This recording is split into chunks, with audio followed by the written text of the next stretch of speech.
É igual um filme, tem umas barraquinhas, Tem e isso uns mesmo. caras assim com as vassourinhas. Não, aí você não. Eu não sei que filme você tá assistindo, porque filme que eu conheço de arqueologia é múmia andando, é nazista atirando em você, helicóptero, né? Ah, então é assim. É assim, caralho? Cara, Bem mais legal, Bem, né? mas ou não, né? Corre o risco de vida. literalmente, a arqueologia é uma vida em ruínas. É o seguinte, você primeiro. Você tem o sítio arqueológico, depende da grana também, porque Israel tem mais de 30 mil sítios arqueológicos mapeados. Caralho. Mas nem 10% está escavado, porque Israel é um país persona não grata onde ele está ali. Todo mundo é inimigo de Israel, com exceção da Jordânia e do Egito. Agora também tem relações diplomáticas com Bahrein, Arábia Saudita, alguma coisa assim tudo. Mas Israel ali sofre muito, então ele tem que gastar muito dinheiro para a segurança nacional do país.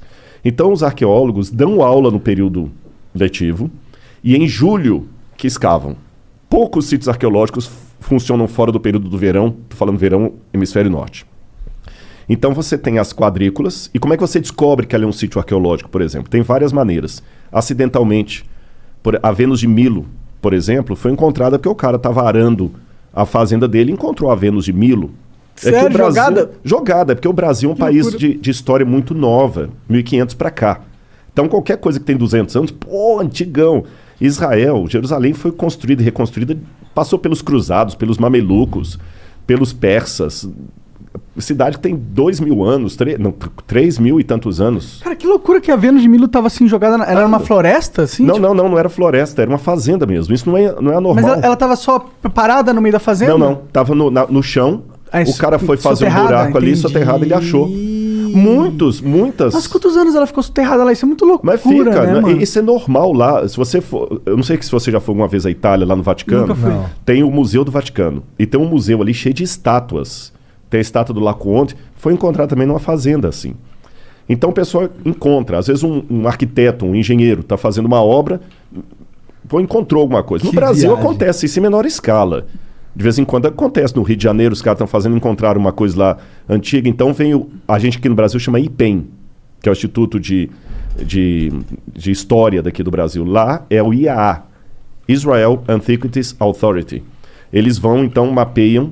Aí você pode ter uma arqueologia de resgate, que, olha, você tem 20 dias para limpar tudo. Ou você pode entrar com uma ação com o governo, pedir para mudar aquela plana, uma rodovia, por exemplo, que é muito importante que encontrou ali. Aí faz as quadrículas, escava, depois cobre, volta no verão seguinte e escava. É um trabalho meticuloso. Como que escava isso aí? Tem várias maneiras de escavar. Mas geralmente você faz as quadrículas, então imagina como se fosse um grande tabuleiro de dama. Cada um fica dentro da sua quadrícula e vai escavando, não é fazendo buraco não, você vai ter que descer no nível por igual. E vai percebendo a estratigrafia. Porque o que acontece? Vamos supor que aqui, eu vou bagunçar um pouquinho o seu negócio aqui. Fica à vontade. Vamos supor que onde está o livro aqui fosse uma cidade. Tá. Dessa cidade bonitinha, construída, veio a ação do tempo, terremoto, guerra, destruição, abandono, o pessoal abandonou. O pessoal na época não tinha trator para fazer uma terraplenagem como hoje, ou terraplanagem. Aí você vinha e constrói outra cidade por cima. Repete o mesmo processo. Guerra, ação do Como tempo, eles constroem por cima? Eles não reformam? Eles jogam terra, sobem o nível e constroem por Exatamente. cima? Joga terra, constrói por cima. Isso eu estou falando há 3.000 anos atrás, 3.400 anos atrás. Construiu uma outra cidade. Aconteceu a mesma coisa. Veio ataque, guerra, abandono, botaram fogo e tudo. Veio um outro pessoal, construiu outra cidade. Depois eu arrumo de novo os escudinhos. Não, aqui. fica à vontade. O que acontece com o passar do tempo? Você vai formando uma colina de camadas arqueológicas. O que está mais embaixo é mais antigo, o que está em cima é mais novo. Aí que vem um lance que pouca gente sabe. O grande dilema do arqueólogo é que para descobrir o passado eu tenho que destruir o passado. Vamos supor que essa segunda camada Faz aqui sentido. seja do período grego. E aqui em cima eu tenho do período romano. Para eu escavar o grego aqui eu tenho que destruir o romano. Então por isso que você nunca escava tudo. Você deixa uma parte sem escavar. Aí você vê as camadas e você vai montando a estratigrafia. Isso é estratigrafia. É diferente da estratigrafia do cara que mexe com o dinossauro lá, com o Fred Flintstone lá, né? Porque... Ele tem que cavar muito. Hã? Ele tem que cavar Tem que muito. cavar muito. Ô, Fred, vamos fazer agora uma escavação, Fred. Calma, Nanico. Sabe quantas coisas que eu gostava também? Era imitar desenho animado, né? Então, o que acontece? Nesse processo aí, o camarada vai mexer com paleozoico, cenozoico, é ver o osso do dinossauro ou não. É construção humana. Então, pela cerâmica local, carbono 14, que você usa no material orgânico, você vai datando os estratos. E fala, isso aqui é um período tal, isso aqui é o período X, o tipo de cerâmica. E vai escavando, pegando as peças, leva para o museu e vamos recontando a história, uma história em fragmento. Entendeu? O passado da humanidade é um quebra-cabeça de 10 mil peças, 9.500 foram para o Beleléu. Pode crer. E é fácil, tipo, quando você começa uma escavação, é certeza que você vai encontrar algo muito relevante historicamente ou tem muitas escavações onde não se encontra nada? Não, às vezes não encontra nada. Eu vou dar um exemplo. Eu participei de uma escavação na Jordânia chamada Tel Rishban. Tal Rishban, Tel em hebraico, Tal em árabe.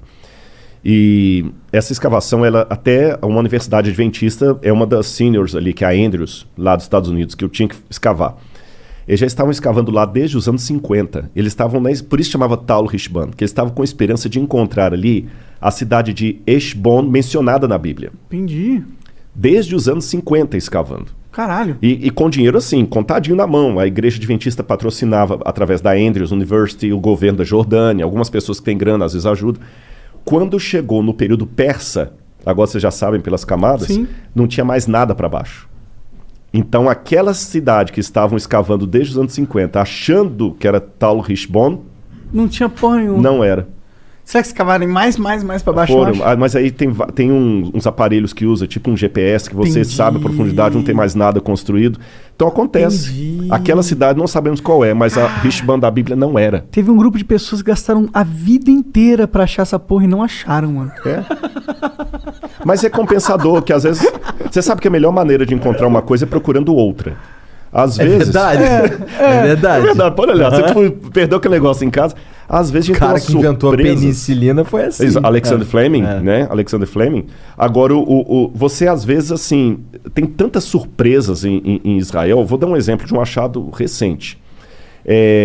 Eles estavam fazendo uma rodovia no subúrbio de Jerusalém. Eu vou contar 2 exemplos rápidos aqui. Vai. E encontraram restos de um sítio arqueológico. Chamaram os arqueólogos. Olha, o que é isso aí tudo? Por favor, muda essa rodovia, que isso aqui é importante. Encontraram um templo pagão em Tel Motzar. Quando eu digo templo pagão, entenda. Um templo que tinha um tipo de religião que para Israel era proscrito. Você sabe, mesmo os caras que não são religiosos sabem que Israel não podia ter imagem de escultura, não podia ter ídolos.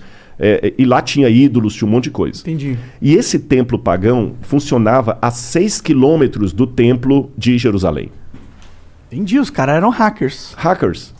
Agora, só que a surpresa foi como é que esse templo sobreviveu ali com o templo de Jerusalém a 6 quilômetros. Aí você vai nos livros de Jeremias na Bíblia, você entende por que Jeremias denunciou tanto a apostasia e falou, olha, porque vocês estão abandonando Deus, Deus vai tirar a proteção dele, Nabucodonosor vai destruir Jerusalém.